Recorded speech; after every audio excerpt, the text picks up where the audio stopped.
Let your body settle now. Your shoulders. Notice how they have lifted a little towards your ears across the long day. They don't need to do that anymore. Let them drop. Just a small letting go. Your hands, wherever they are resting tonight, feel the small warmth held in the palms. There is nothing in them. The fingers can go soft now. Your jaw, you might be holding it tighter than you realize. Let it open the smallest amount, just enough that the teeth are no longer touching. Your feet, heavy and still. The sheet already knows them. The small warmth you have made under it is yours. The blanket itself, or the sheet, or the thin cotton cover, whatever is over you tonight. Its weight is gentle. You are already here. There is nowhere else you need to be.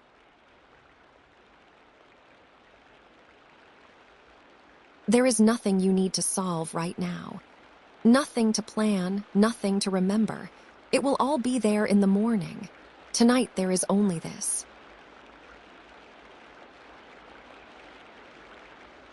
And as you breathe, the breath comes in slow and a little cool, and out even slower.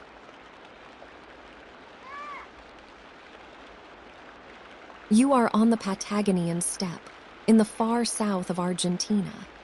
The year is 1898. The summer sun has been down for an hour. The wide land is giving back its heat to the sky. The horses are in. The air smells of wood smoke, dry coiron grass, and the faint, sweet bitterness of mate drifting from a kettle nearby.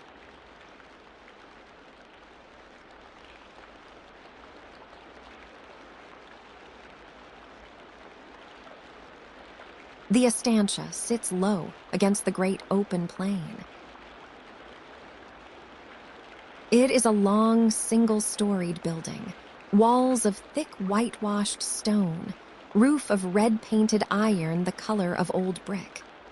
A short veranda runs along the front, sheltered by a few hardy poplars planted decades ago. The trees move slowly in the steady wind. A wooden bench sits near the door. On the small pine table beside it, a tin cup still holds a little cold water. A pair of espuelas, the spurs, resting on the wood. No one is reaching for them tonight.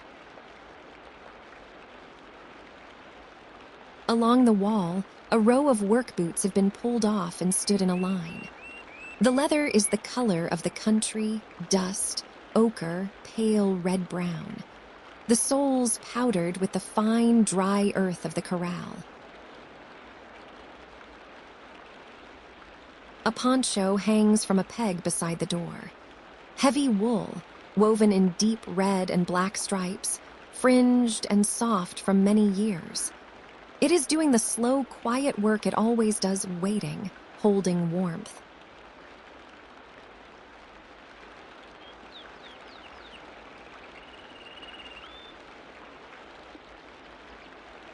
A short walk from the main house, the corral begins. It is built of split posts driven deep into the dry earth, joined by rough rails worn smooth by the shoulders of horses. The wood has been silvered by years of sun and wind. The home horses have been brought in for the night, a small bay criollo with a black mane, a dun gelding, a gray mare with a soft white blaze. Criollo horses, short and strong and patient. They stand together near the trough, no longer eating, tails moving slowly. On the top rail, a recado has been set down for the night, the layered saddle of the gaucho, made of folded sheepskins and worked leather. Beside it, a coil of boleadoras, 3 stones wrapped in hide, joined by braided rawhide cords. They are still, waiting out the dark. The dust raised during the day has settled. It hangs faintly in the last light, a thin gold haze, slowly going pink, then gray, then simply going.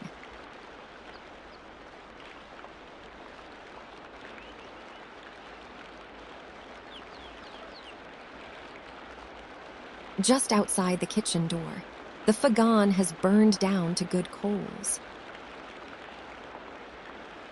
The fogón is the outdoor fireplace of the estancia, a low ring of stones built up against a windbreak of pale wood. The fire is now a quiet bed of red embers that breathe gently in the moving air. The smell is sweet smoke from dry calafate branches and the faint earthy warmth of stone that has held heat for hours. A blackened pava sits at the edge of the coals, the small kettle of the gaucho, narrow-spouted, the iron darkened by 1,000 evenings. The water inside is just hot enough, not boiling. The old hands know exactly the right heat. Beside the pava, the calabaza, a small dried gourd cup, polished by years of palms. Inside it, the loose, dry leaves of yerba mate banked carefully against one wall. A bimbilla, the silver drinking straw, rests already in the leaves.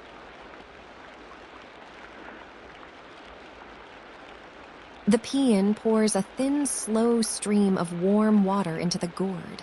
The leaves swell quietly. He takes one slow drink through the silver straw. The fire pops once. A horse breathes out in the corral. The mate moves the way it has moved for 200 years on this land.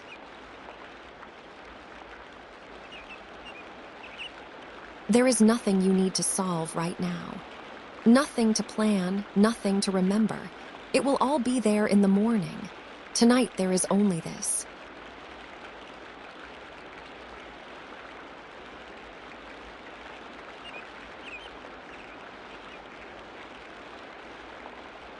The last of the color is leaving the western sky. The west is a deep, slow orange going to plum. The east is already dark. One by one, the stars are coming through. There is no other light for 50 miles. The sky over the Patagonian steppe is the kind most people in the world will never see, vast, black-blue, crowded with light. Far to the west, the long, low silhouette of the Andes shows in the last paleness, blue-gray, snow holding the very last of the day on the highest ridges. The mountains have been there forever. Above, the long, pale river of the Milky Way is showing now, broad and quiet, spilling from horizon to horizon. The stars out here are generous. They are everywhere. The Southern Cross hangs low in the sky, 4 bright points the gauchos have used as a compass for as long as anyone can remember.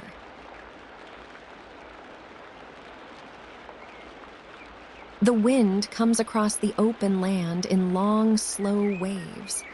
It moves through the coiron grass, the tough, pale tussock grass of the steppe, and makes a low, steady whisper that fills the whole night. It has been doing this for thousands of years.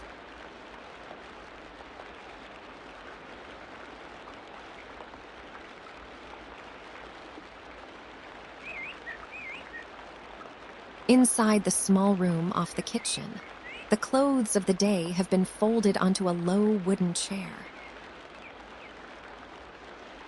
The bombachas, the wide, soft cotton trousers of the gaucho, gathered loose around the leg and tucked into the boots at the ankle. Cream-colored, the cloth well-washed and soft, with the comfortable shape of a body that has worn it for years. Beside the bombachas, the faja, the long woven sash that the gaucho wraps around his waist to support his back through the long hours on horseback. Striped in deep red and black, the wool warm to the touch, And the boina, the soft, dark beret, set down quietly on top of the folded clothes. None of it asks anything of you. The poncho has been hung back on its peg. Heavy wool with deep red and black stripes, the fringe long and soft. It carries the faint smell of the day, wood smoke, dry grass, leather, the small clean smell of the wind itself. In a leather sheath, the facón rests quietly, the long single-edged knife that every gaucho carries for cutting rope and leather. Tonight it is set down with everything else, working things, taking their long, honest rest.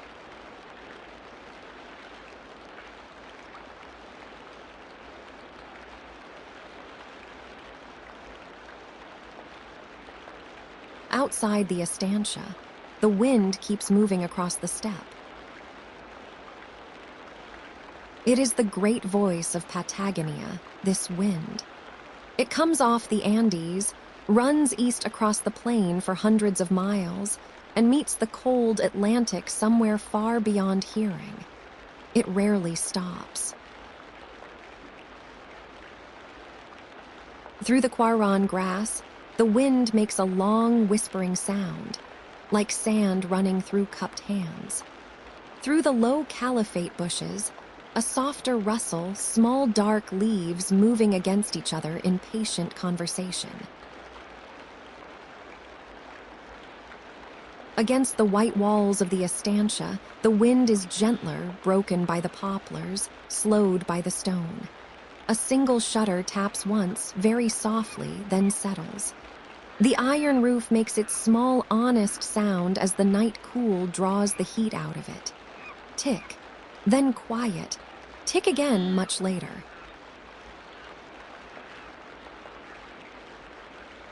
The wind doesn't need anything from you. It will keep moving across the steppe whether you listen to it or not. The land has been listening to this same wind for a very long time.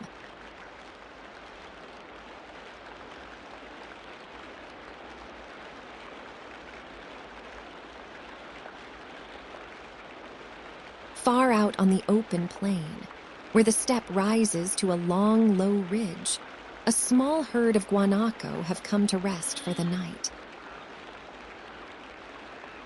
The guanaco is the wild cousin of the llama, slim, pale brown along the back, cream white underneath, with a soft, dark face. They have been crossing the Patagonian plains for 10,000 years. There are perhaps a dozen of them on the ridge tonight. They stand quietly, looking south, the wind moving their pale fur in slow waves. One of them lifts his head, ears turning gently, listening to nothing in particular. Then he goes still again. Beyond them, a single nyandu, the South American ree. A tall, flightless bird, gray-brown, walks unhurried across the grass and is gone again into the blue dark. Higher still, a condor turns one slow circle in the last light and slides away east on the wind. None of these creatures know about you. They are simply going about their long, quiet night. The country holds them, the way it holds the stars and the wind, all together, all at once.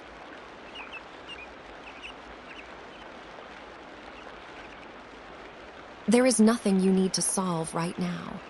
Nothing to plan, nothing to remember. It will all be there in the morning. Tonight there is only this.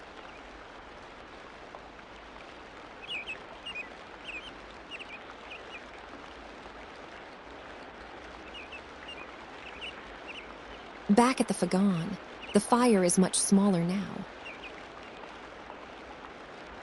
The coals have collapsed into a low red mound, breathing slowly. The pava has been set at the cooler edge of the stones. The peon has wrapped his poncho around his shoulders. The wind moves through the fringe of the wool very gently.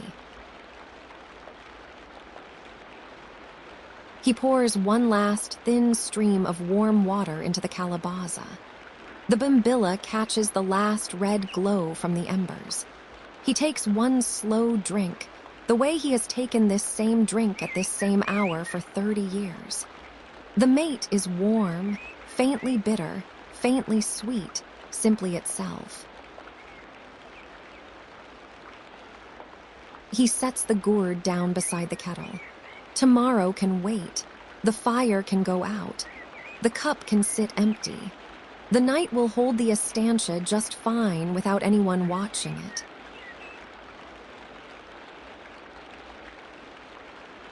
The smell of the dying fire, sweet smoke, warm stone, the faint grassy bitterness of the gourd, drifts a little way across the yard and is taken by the wind and gone.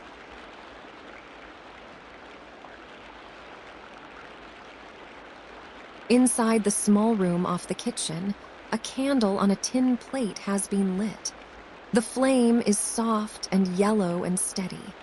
The wool blanket has been turned down on the narrow iron bed. The cotton sheet is cool.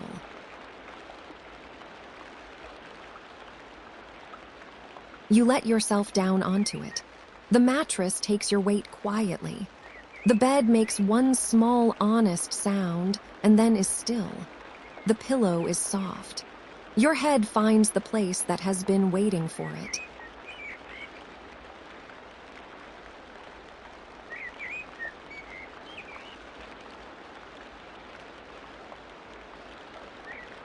Now everything on the estancia is quiet. The kitchen fire has gone to embers.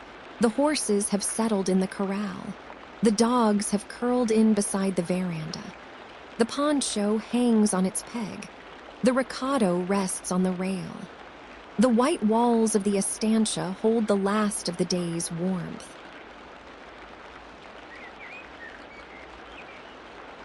The wind is still moving across the steppe, very softly.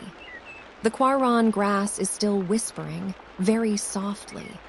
None of these things ask anything of you. They simply keep going. The whole country is held together by very small, very patient things tonight.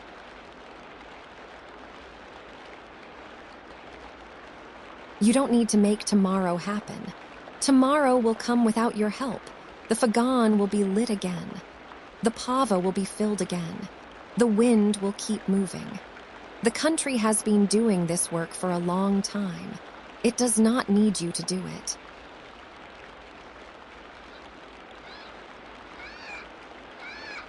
Tonight your only work is this, to be here, in this small whitewashed room, in this low estancia on the great open steppe, 10,000 miles from anywhere you have ever been.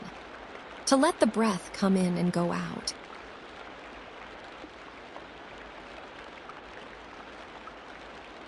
The cotton is cool. The wool is warm.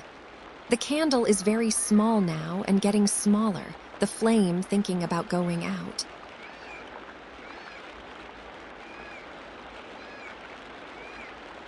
You can let it.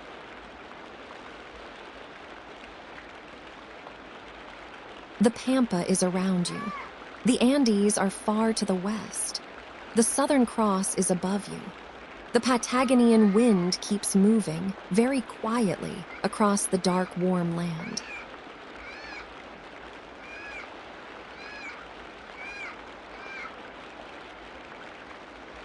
And sleep, when it comes the way the dust came down over the steppe, slowly, in soft layers, without anyone needing to do anything at all.